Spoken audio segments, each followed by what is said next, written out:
What is going on? Sergeant Guys here. Hope everybody's having a great day. And in today's video, we are doing an update to my controller settings on Call of Duty Black Ops Cold War here. As you know, this is the beta. I did make a controller settings video on the alpha. There has been a few changes since then, so we are here today to show off my controller settings again if people have forgotten or if they wanted a fully updated settings video here. So today, the first thing that I always go over on my controller settings, I have been playing on these controller settings for a good 5 years now, since Black Ops 3, and that is one of the main reasons I don't need a Scuf controller. I don't need like any type of buttons on the back of my controller, nothing like that to help me because of the settings that I have. And today here, the first thing that we are going to start out with is you're going to go to your PlayStation home screen.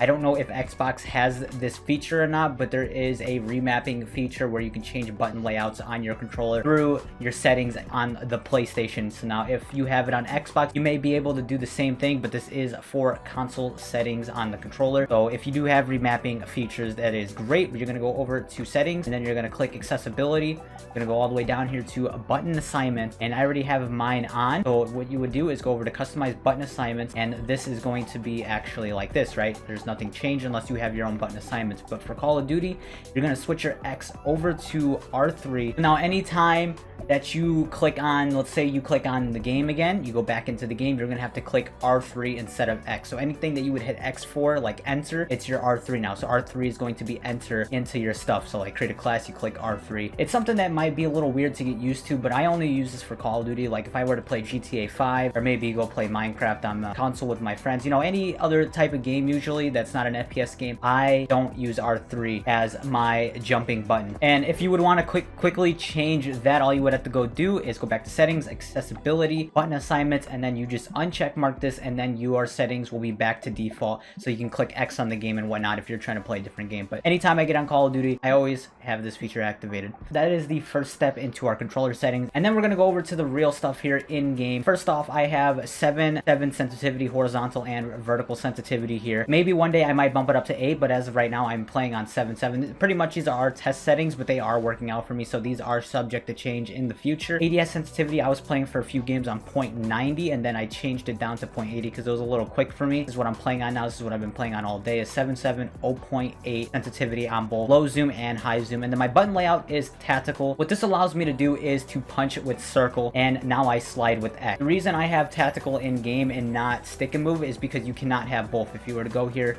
you can see that all the way down here to stick and move. So obviously I can only pick one or the other, but since I remapped my controller through the PlayStation, which is technically stick and move, I'm able to use the stick and move plus tactical combo, which is what I've been using since Black Ops 3, and that's why my movement is so smooth and so fantastic on Call of Duty all these years. And I don't need like a Scuf or any type of paddles or buttons, any of that on the back of my controller. And then of course we're using flipped, because when you use flipped, instead of shooting with L2 and R2, you are shooting with L1 and R1. Time it takes to fully press down L2 and R2 takes longer than L1 and R1. Obviously it's not that big of a difference, but it's enough of a difference in gun battles. Having like a 1 millisecond monitor, shooting with L1 and R1 over L2 and R2, those little things, those little changes make such a big difference on who's going to win that gunfight. So that is a big thing on to having a better reaction time and who's going to shoot their gun first, you know. So flip, you shoot with L1 and R1 instead of L2 and R2. I think it's a lot easier and quicker when you try to shoot or aim at somebody with L1 and R1 instead of L2 and R2. Obviously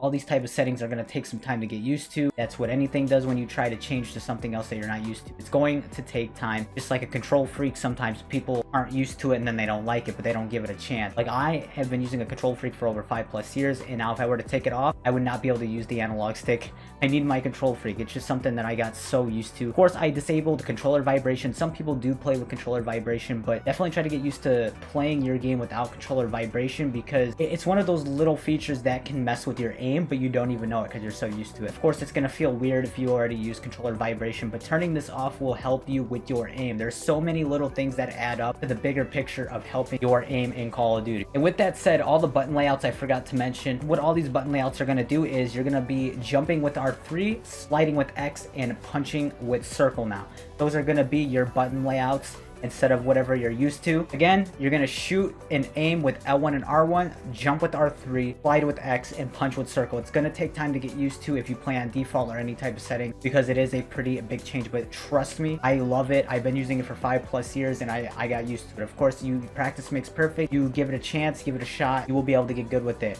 There's a lot of people that think they need a Scuf controller or a Battle Beaver or a Strike Pack, and they really don't if they get used to these settings, because if they're not able to afford one of these controllers at a $200, then this is definitely the settings I recommend you use for the time being until you're able to get one of those if you want to in the future. And then all this gameplay stuff down here, I didn't touch any of it, so nothing to really worry about down here. This is probably gonna all be the same for you unless you want to change something, of course, but all that stuff I just left it alone. Another big thing I want to talk about here is the input thresholds on your analog sticks. Pretty much what this does is if you were to turn this down to a lower number, it's going to make the sensitivity of your analog stick a lot more sensitive. Pretty much saying you don't have to push your analog stick all the way to the left or all the way to the right to be able to turn fully. If you were to put this down to like 50 or something, you would only have to push your analog stick to the left or right like halfway instead of full, if that makes sense. I don't mess with this right now. If you do want to tweak this or, you know, give it a shot, mess with it in game, then you can, but that's not something I'm messing with right now. And then all this other stuff down here is the same for me. Graphics, this is another big thing that I want to go over, is the field of view. This is FOV. This is something PC has only had for all these years. You know, console has never had the field of view, and they finally added it into Call of Duty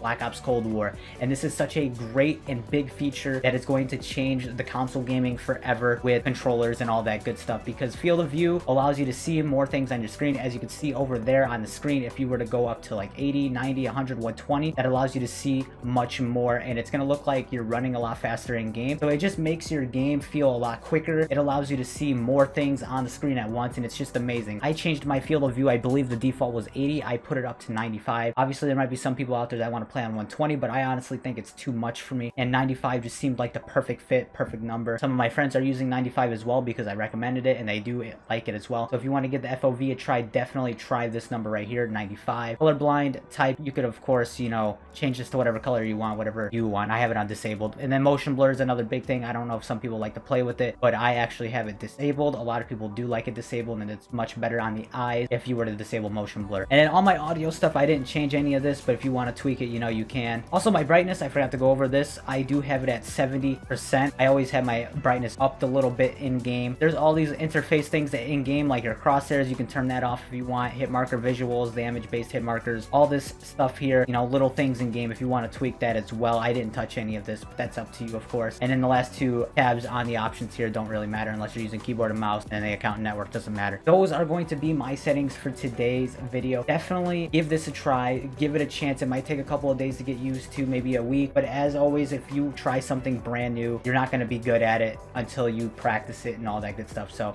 a lot of people have commented in the past that they liked my setting, it helped them drop a nuke, all that good stuff, and I do believe that could be the case, because settings that are made to help your movement and your aim, all that good stuff, I really think it helps your, like, you're able to slide so much easier than when you would on default setting. Definitely give it a try. If you don't like it, you could switch back if you want. Thank you so much for watching today's video. And again, like I said, I don't know if you can do this on Xbox, the remapping feature in the home screen, but if you can, definitely give it a go as well on that. But of course, Xbox can't even play right now. I forgot about that. That's for next week. But hey, come back to this video if you are on Xbox when you finally get the chance to play Cold War, if you're able to remap your controller. Make sure to drop a like to show your support on today's video and future Cold War content here. Follow all my social medias down below. Subscribe to the channel for more Cold War content. With all that said, guys, thank you so much for being here. See you in the next one.